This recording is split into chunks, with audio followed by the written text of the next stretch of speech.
Well, welcome to our broadcast today. I'm just going to introduce myself and then let the other two co-hosts introduce themselves, and one of them will share with us what we're going to talk about today, and then we'll get right into it. I'm Brother James Michael Crusoe. I'm the minister of the Arlington Road Church of Christ in Hopewell, Virginia, and I'm looking forward to this broadcast. In line. I'm Edward L. Keaton. I am the Minister Emeritus to the Church of Christ, Boulder Crest Church of Christ, Atlanta, Georgia, and a very concerned citizen as to what's going on around us. And we're looking to get into some of that very shortly. I'm Sister Quintess Hathaway, and I'm a member at the Church of Christ at Jackson Street. And I'm on with my fellow co-hosts today as we prepare to talk about Juneteenth Freedom Day celebration. Well, welcome, Ed, and welcome, Dr. Hathaway. I trust and pray everything's going well in Atlanta and in Nashville. My southern brother and my southern sister, y'all doing all right? Oh, yeah, yeah. All right, Yeah. all right. Awesome, Brother Good to see your faces, yeah. Well, good. I don't know if you can notice, but if you look above your head, it's right above Dr. Hathaway. We got a little poster of this broadcast. So, this StreamYard venue allows us some creativity, and I like playing around with it and everything. Mhm. But I really like.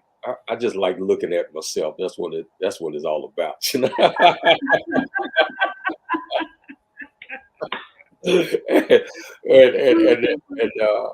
So I'll probably get some criticism about that. But um, what are we going to talk about today? Dr. Hathaway mentioned it, but let's somebody kind of give us an overview before we get into it, and then we've got a clip that we want to show, and that might be the springboard for the discussion today. But give us an idea of what we're going to talk about and why it's important to you to talk about this particular subject. Ladies first. Thank you, Doc. Well, as we know, the story of American history has many peaks and valleys.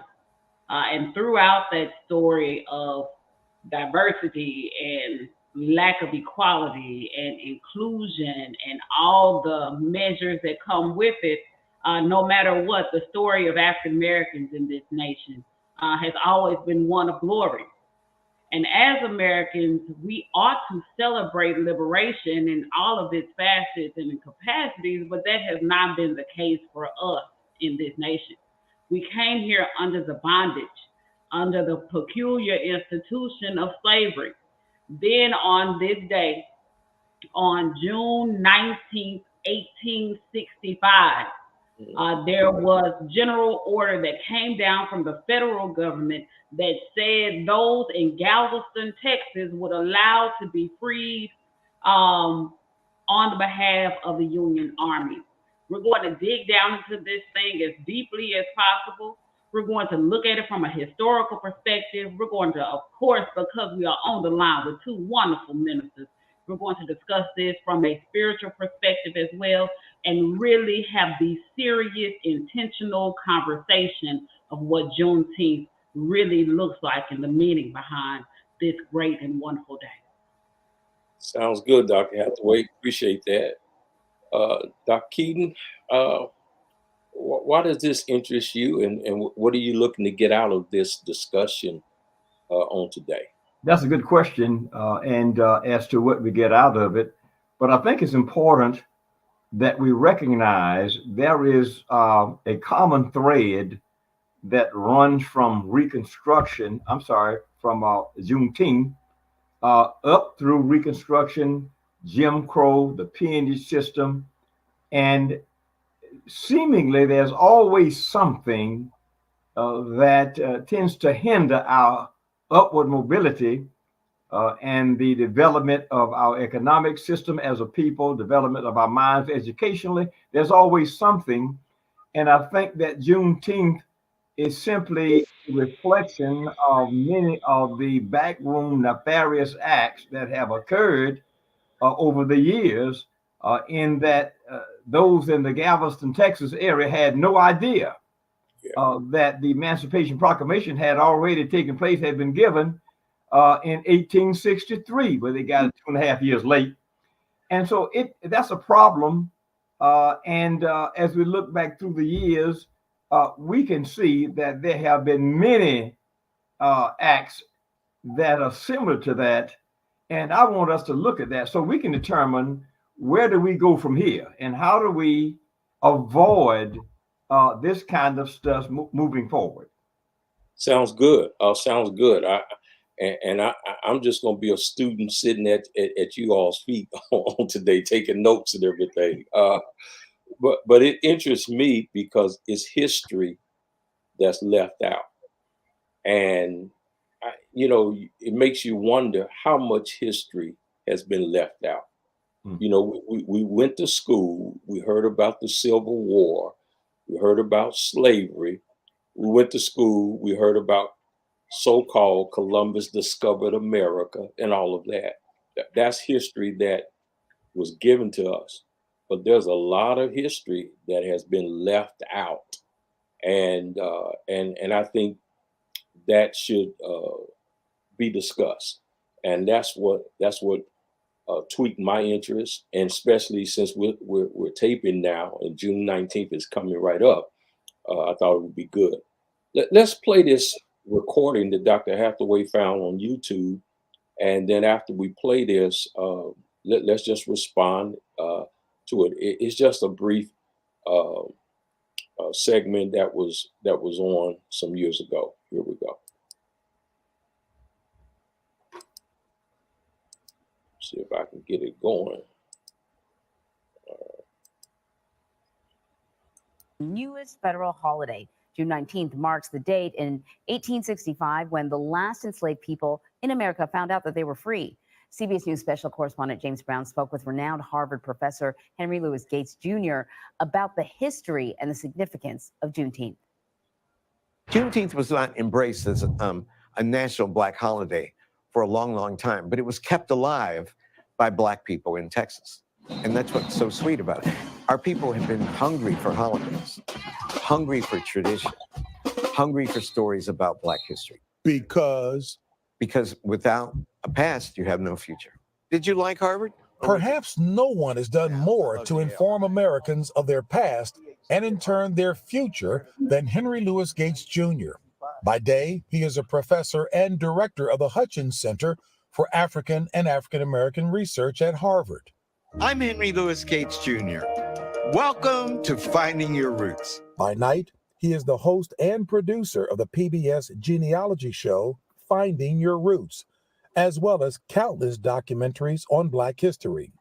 These are the big three in the history of freedom of our enslaved ancestors. The Emancipation Proclamation, signed on January 1st, 1863, Juneteenth, June 19th, 1865, and then finally the ratification of the 13th Amendment on December 6, 1865, which is what finally and ultimately abolished the institution of slavery. Why do you think that June 19th stuck? One of the reasons that I think Juneteenth stuck is that we're all charmed by the poetic brilliance of the name, Juneteenth. What better name for a June 19th could there possibly be? That's great. It's fetching. It's catchy. As with all catchy names, Gates says there is also a bit of fiction around that day in 1865 when Gordon Granger issued General Order Number 3 to free the enslaved Black people of Galveston, Texas, 2.5 years after the Emancipation Proclamation.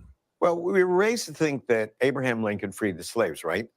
The problem is that the Emancipation Proclamation in and of itself didn't have the power to free anybody. It only applied to enslaved people in the Confederacy, and it can only be enforced if Union troops had captured territory in the South, in the Confederacy. Only about 500,000 enslaved men and women, we think, actually got their freedom from the Emancipation Proclamation. And James, there were 3.9 million enslaved African Americans. So the overwhelming majority of our ancestors were not freed by the Emancipation Proclamation. So the significance then of General Gordon Granger going to Galveston. We all think that the Civil War ended when Lee surrendered to Grant at Appomattox, which was April 9th, 1865. But that's not true. There were several different Confederate armies. So Texas finally surrenders to the Union on June 2nd.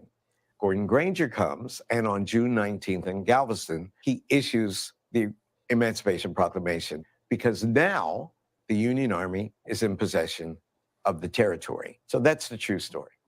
And what about the notion that enslaved Black people in Texas did not know they were free? One of the myths about Juneteenth is that nobody in Texas had heard about it. But there are two reasons that many historians think that Black people knew about the Emancipation Proclamation too.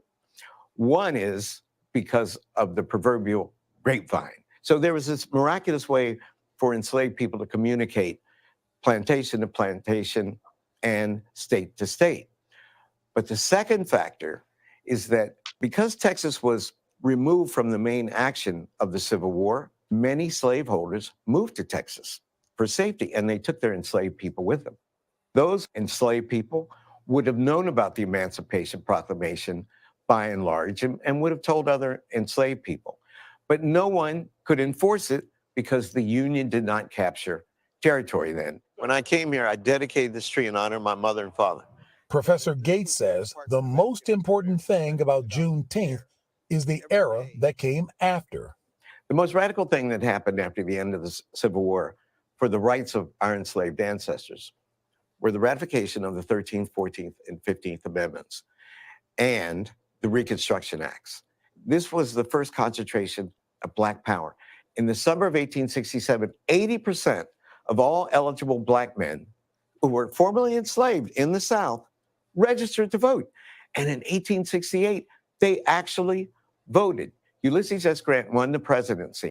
So you could reasonably say that Black men had elected a president of the United States. Back in Galveston, Texas, the formerly enslaved began marking their freedom with the celebration 1 year later in 1866 and have been celebrating Juneteenth ever since. As far as Professor Gates is concerned, the details of Juneteenth are less important than the power of its message. There's a kind of poetic magic in that story, a kind of comfort, a kind of retribution, a kind of belated administering of justice that appeals to all of us. Juneteenth is one of the first holidays that Black people created on their own. And of the holidays that they created in slavery times, Juneteenth is the one that survived and is now a national holiday. Isn't it important for all Americans to understand that Juneteenth ought to be embraced by all Americans? For a country built upon the love of freedom, any manifestation of the enjoyment of freedom should be celebrated by all our countrymen. Let's hope for that day. In Cambridge, Massachusetts, James Brown, CBS News. All righty. Any thoughts? I think we lost Dr. Hathaway to our recording, but Brother Ed, you're still on. Yes, sir. What are your thoughts when you look at that? Again, he stated some facts very succinctly and went to the heart of what Juneteenth was about. But the question is, again, where do we go from here? It's a celebration. And it is important, I do believe, for people generally amongst us and the country as a whole to know what brought the holiday about. And to look at the conditions that led to child slavery lasting so very long in the first place, over 240 some years. Mm-hmm. And at a glance, we can see that someone was profiting from free labor. And it does appear that there was a great imbalance that came about of the North and the South, because during this time, they were at the top of the economic scale, I guess you could say, the South was, and that they were working people generating the cotton and I guess the cane and whatever else that they could sell on the open market with free labor. And the South that we know today and that we live in, much of how they live and the quality of life was gained on the backs of Black folk. So what can be done about that? You know, we talked about reparations and all of that. I don't really have a lot of confidence in there being reparations, but of us getting reparations. But I think it is a good idea overall that some kind of way they can atone for the sins that they have committed against us. But along with that, Dr. Crusoe, it's important that we as a people understand the value of education, because it was during the time of Reconstruction from around 1865, I think, to about 1877, we were moving up educationally. We were buying property. We were being elected to public office and so forth until the Great Compromise by President Hayes, because there was a controversy about that election year. And around 1877, there was something developed called the Great Compromise, because at the time that we were making advances in the South, particularly where the federal troops were, there was this great compromise that the federal troops leave the South. And when the federal troops left the South during Reconstruction, at the zenith of our progress, in walked the Ku Klux Klan and Jim Crow, because we had no protection. There was no buffer against white tyranny, because the federal troops left the South. Again, in walked Jim Crow, the black codes, and all of these things that kept us locked down for many years beyond Reconstruction, all the way to the 50s, when the civil rights movement began again in earnest, and particularly Brown versus Board of Education, when desegregation came into being.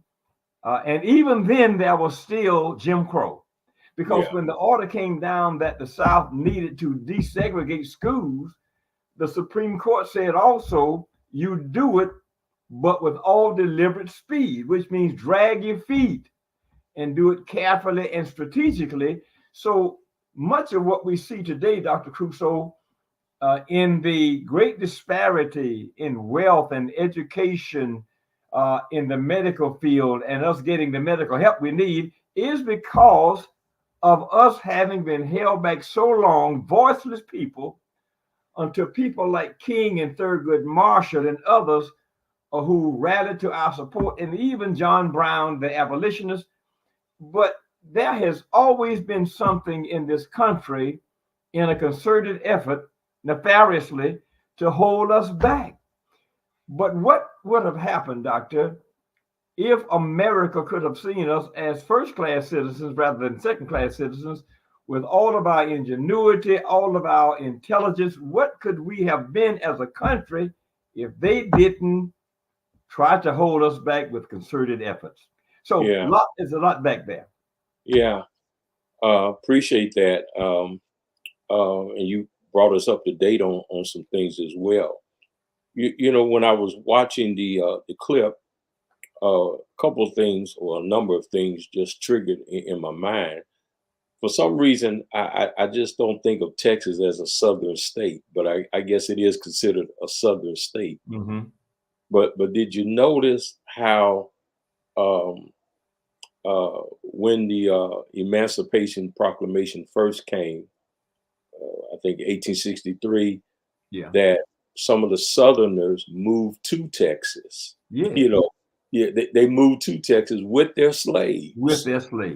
You know, they got to have the slaves. You know, they didn't go by them. They didn't leave the slaves in freedom, but they went to Texas, and I guess they're trying to get as far as from the north as they can. You got any thoughts about that? To me, that's evil.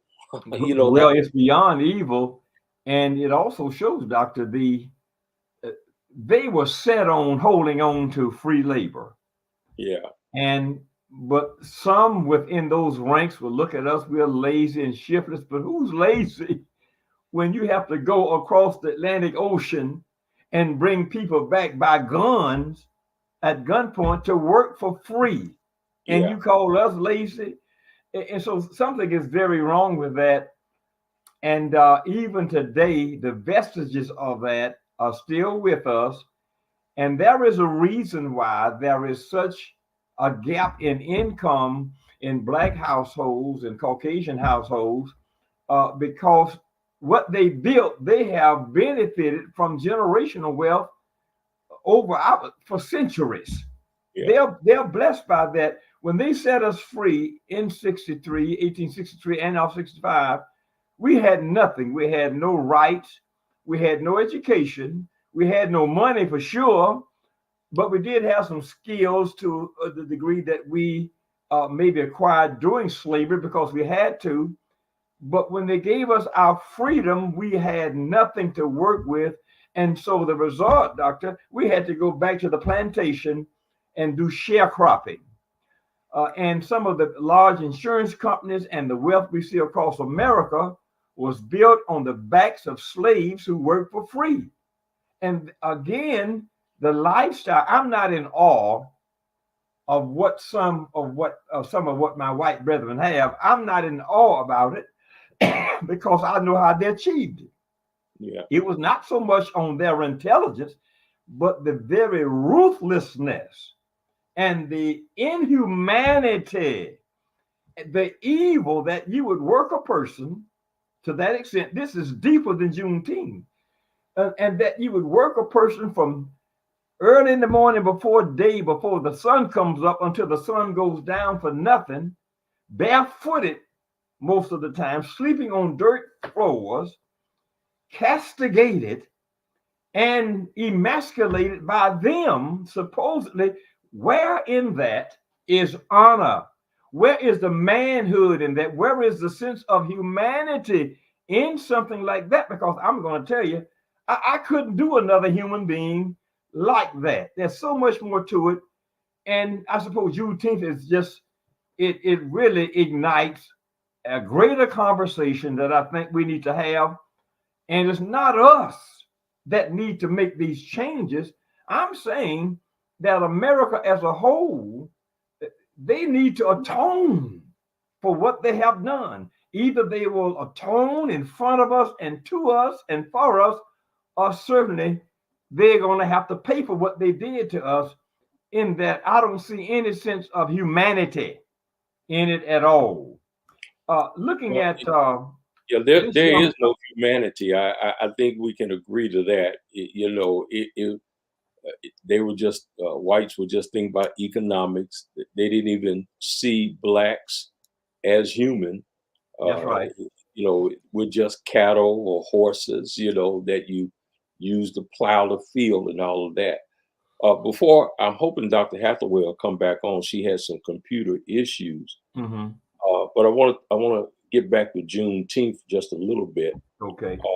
There's a book by Elliott Smith and Cicely Lewis.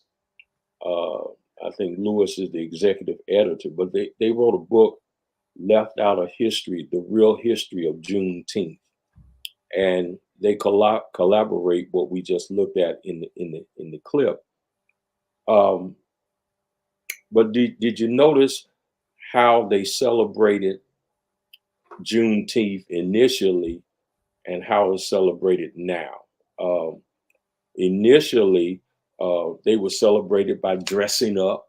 Mm-hmm. I mean, when June 19th came, they would dress up. Sometimes there's discussion about how do you dress when you come to church? Do you dress up or do you dress down? But when they talked about celebrating Juneteenth in those days, they dressed up and they really had a party. And also the Black church at that time played a part in Juneteenth. Let me read just a little bit from Lewis's book. It said Black churches played a big role in the development of Juneteenth.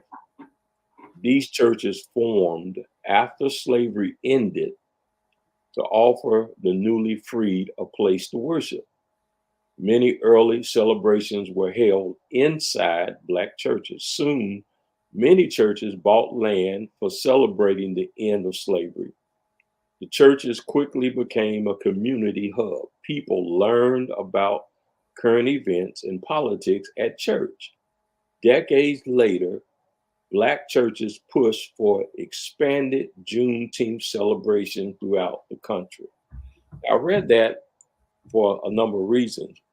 But what can the Black church do, Brother Keaton, to help awareness of Juneteenth, or not just Juneteenth, but some of the things that you mentioned that we find ourselves, our ancestors faced with, and what we're faced with now? Should the Black church be a voice? And what kind of voice? Are we powerless? You know, or do we just get in the pulpit and we're impotent? You know, what can we? You know, you're setting me up for something here. I got to get ready. Well, I mean, I'm just, you know, let's just talk like we just talk. I mean, you know, you know, I mean, do we just talk about Christ and Him crucified? You know, or do we talk about economic development? Do we? Can the church get involved in financial freedom? Because we can't look for a handout, because we're not going to get a handout. We can't look for the white man or those that have economic power to give us a handout. And let me say it like that. So how do we educate ourselves, and how does the Black church fit into that, if it fits at all? Doctor, I tell you what, that a series of those questions, and I think from your standpoint and mine, they were rhetorical because you already know the answer. And I do believe that the Bible says that to the Christian in particular, in one of Peter's letters, I think 2 Peter chapter 1, is that God has given us all things that pertain to life and godliness. And I think that passage can be used here. I think everything we need, Dr. Crusoe, is already in the Bible.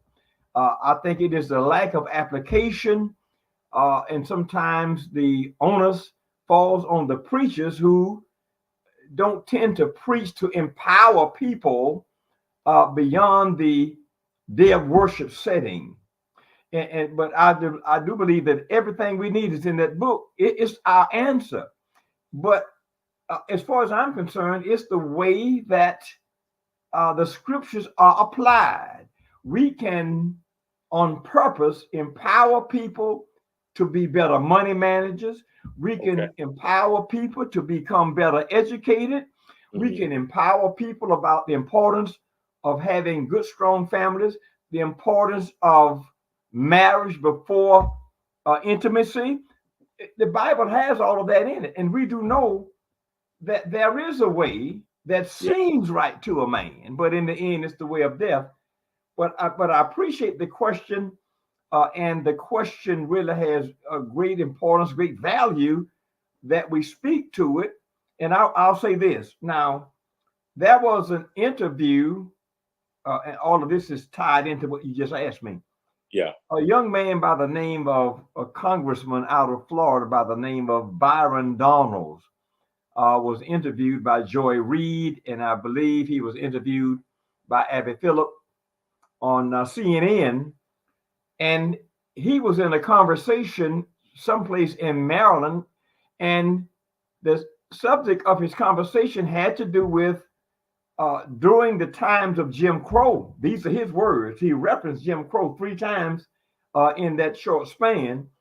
And he repeatedly talked about how during the Jim Crow era, you had more men in the households. You had a higher percentage of people getting married and remaining with that woman and the family together, that family nucleus there together. And he mentioned how that by that these developments of us remaining tight as a family, that would help protect your family, of the man rather, could protect the family by being in the presence of his children, his wife, etc. And then she went back and quoted this to him, and this is something that happened during Jim Crow in 1943. It raises my ire. It's disappointing. It is morbid. It's ugly. And that is 1943. Young man by the name of Willie James Howard, 15 years old, was lynched. And because he had written a letter of sorts, he had a crush on a little white girl, and he wrote her a letter to that extent. But it was just his 15-year-old innocence. The white girl's father found the letter.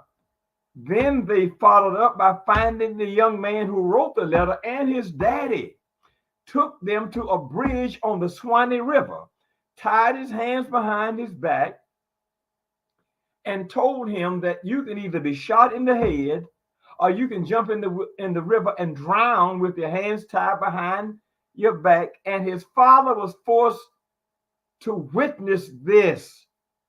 And he jumped in the river and drowned while his father looked on in horror. Now, what am I getting at? That was Jim Crow. That was the era of Jim Crow. And this is what Byron Donalds referenced, how that we were better off in that being in the house with our loved ones, that we could protect our families, but no such thing, because we had no help at that time.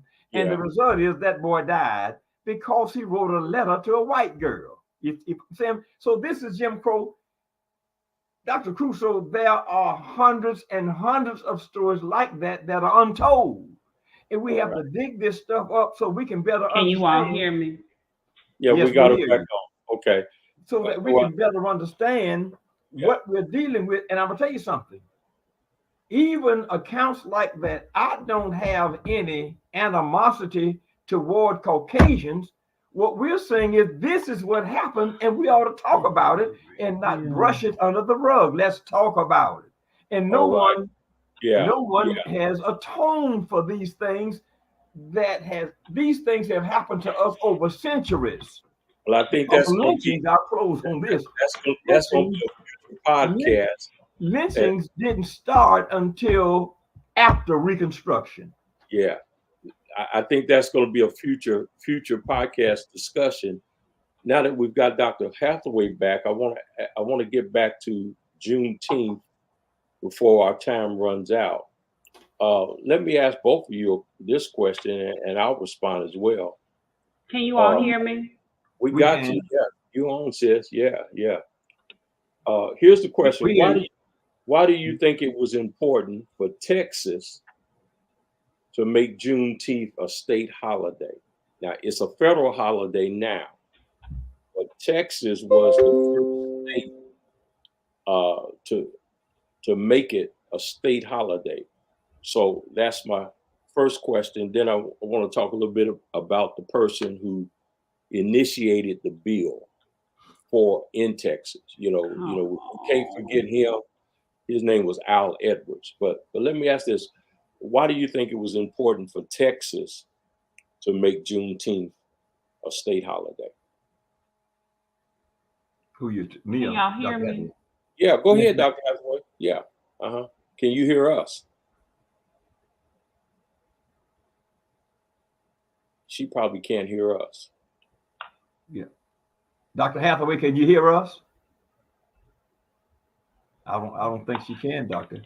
All right. Well, go ahead, Dr. Keaton. Go ahead and respond to that. Well, I'll say this. I think that, frankly, it happened to them, and the word coming to them maybe 2.5 years later, and certainly there was cause for celebration, but this is a peculiarity that happened to them, and so rightly so they would celebrate it and continue to celebrate it, because I think the celebration also shines the light on how it happened, why it happened, and the light goes all the way back to slavery.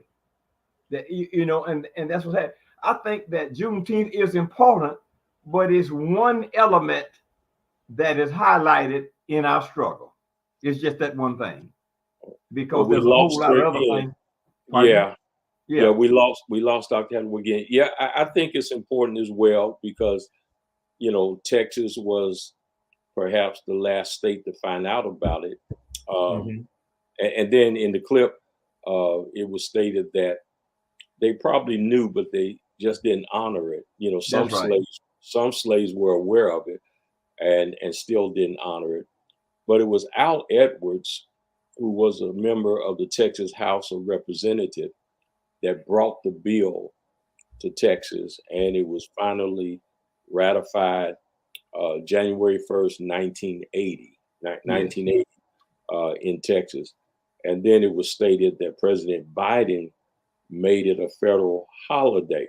Now, back in the day, before I even did any reading about Juneteenth um, and serious reading, and I just heard about it, I heard people compare Juneteenth to the 4th of July, you know, and they said, you know, Juneteenth was Black folks' 4th of July, you know, our independence really took place then. But uh, we don't personally do any celebration for Juneteenth. I mean, we don't make it a day. But one of the things that I would like to do going forward to honor Juneteenth and recognize it is to promote Black businesses.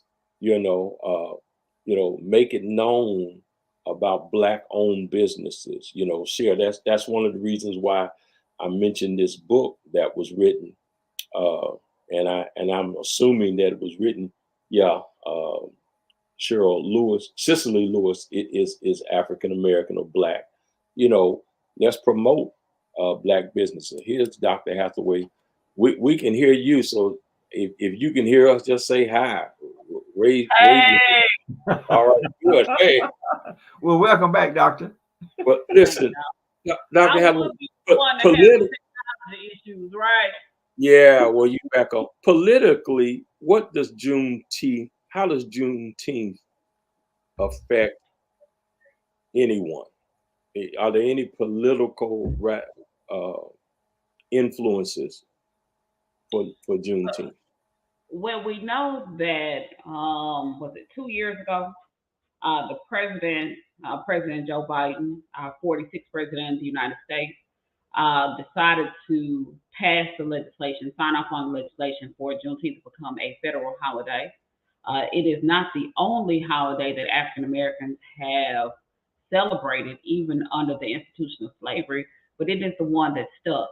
Even in our video that we showed earlier, we talked about that. Dr. Henry Louis Gates discussed that very openly and has been researched thoroughly. Um, you know, as a politician, we want to sign on and attach our names, our causes to things that are for the upliftment of all people. So Juneteenth Freedom Day celebration falls in that exact same line. From what I've been seeing, there are a number of events that will be happening across the country relating to Freedom Day. Even just a personal note, last year, I spoke at the MLK Commission down in Hot Springs, Arkansas. One of the local preachers down there, denominationalism, invited me to come down there and speak. And I spoke to a body of approximately maybe 50 or 60 people at that time. I have other colleagues in the field that will also be participating in various activities relating to the holiday overall. All right, sounds good. I got some did you know uh, aspects of Juneteenth. Did you know that food and drinks at Juneteenth celebrations often have a unique color, from red sodas to red velvet cake? That's one of the reasons why I got on a red shirt, you know, today. You know, when I read this, I said, let me put on my red shirt. um, so it says from red sodas to red velvet cakes, the color is a major component of the celebration.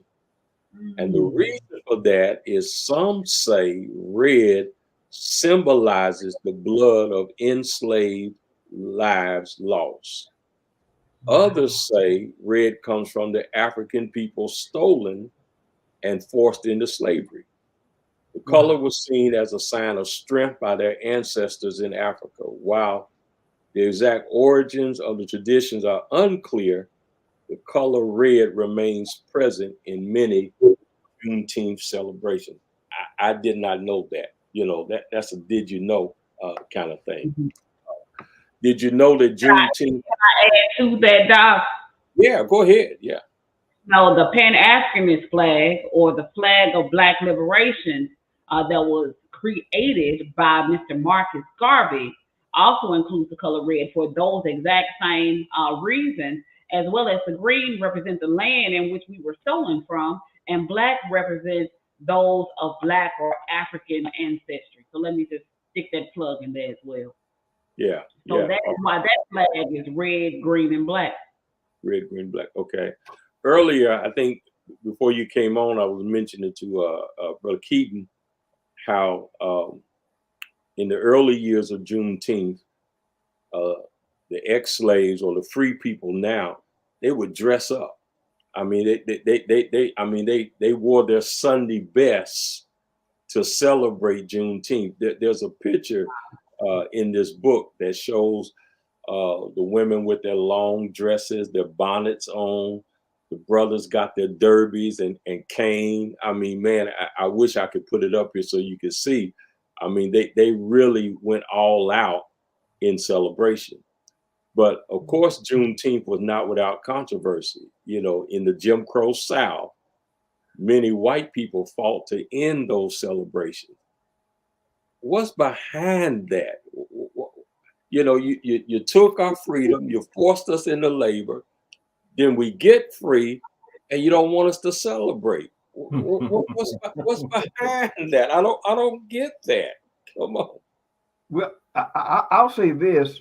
In 1972, May 27, 1972, I was among about 30,000 Black folk that was involved in the first African Liberation Day march in Washington, D.C.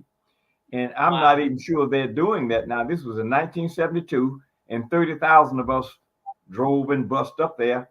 And I guess, Dr. Crusoe, there's a long history of walls put up before us and celebrations. You know, we celebrate King Holiday. That's the biggest thing on the books now. But I think that it was only natural that they celebrated Juneteenth as best they could. Mm-hmm. But in the whole scheme of things, what does it really mean? Because Juneteenth was spurred by something else, and I think it's the something else that we need to get to the bottom of, the why. And we are searching ourselves constantly as to why these things are developing. At a certain point, you might just have to say, well, that's just how it is. But I want to salute Dr. Hathaway, because Dr. Hathaway is on the front lines, you know, in the ditch with the political element of this whole thing, in that all we have in this country is the rule of law and men and women of good conscience. And now they're bending the rule of law. I'll say this. Okay, what we have now is someone running for office with 34 felonies. And of course, if you are a felon in America, you cannot vote. And there are other things that you cannot do. But now we have someone that is convicted, 34 felonies. They are trying to put in the White House, and 5 or 6 other cases waiting to be tried. That alone speaks volumes about how some people think. And it tells me that that's the way it is. This is our fight. We were born into this, and we just have to do the best we can. So I salute Dr. Hathaway for working in that sector, because it's about law. And so we have to keep reminding them that we need to have everyone obey the law, and no one is above the law. The law is all we have. You know, we have God, but I think that we need to do as much as we can to make sure information goes out. This is informational. and so that people will understand and recognize the struggle is still alive today. Struggle still alive. Dr. Hathaway, give us, as we close out, give us some closing remarks, and then we'll close out this session. There are some very critical things that sit before us, you all. There are 3 cases and 3 stakeholder groups that I've been working with for several months now, one coming upon a little over a year, that deal with racial gerrymandering and our attack on voting rights. One of which, and Brother Chris, Brother Keaton, I'm gonna let you all in now. One case that I've been on, and I was an amici on the case, it went all the way to the United States Supreme Court, and the decision came down just this week that said the court stated that it needed to be sent back down to the lower court. The case is called Simpson et al. V. Thurston. In the state of Arkansas, there has never been an African American to win a statewide race, even during Reconstruction. There has never been an African American to win a congressional seat, even during Reconstruction, the post-Confederacy. So we're going to see exactly what the decision will look like as it has come back down through the appellate process from the United States Supreme Court. There's also another case out there with the Christian Ministerial Alliance that says that case is pending because the federal government, the federal courts are saying that that case can't even be heard right now. It's under stay or on hold because in the 8th Circuit Court of Appeals that they will not be able to try their case under Section 2 of the Voting Rights Act of 1965. Also, there's another case that comes out of Georgia where you are situated, Brother Keaton, that says it's a federal case that is rising through the court system that says they don't even want us to file any cases under the Voting Rights Act, period. When I say this is the alarm of our generation, they are upset that we even have one state where Democrats hold in the Senate. That state has been flipped blue by a number of groups that are working in the area. They don't even want us to have one. I have also been informed that if a Democrat simply runs in this overall election come 2024, there are 35 seats that are up for grabs. And if we can at least get a half to a quarter of those seats, the tide can turn and Democrats can win back the House of Representatives. I say these things because what has to happen, we as people have to have confidence in the vote. The South is our kingdom if we are willing to go out in mass numbers. And this is a conversation I have among my colleagues and friends and other people that I come in contact with. We as African Americans have to believe that we can turn the tide on this nation and have real sustainable acquisition, maintenance, and sustainable power. And it starts with the vote.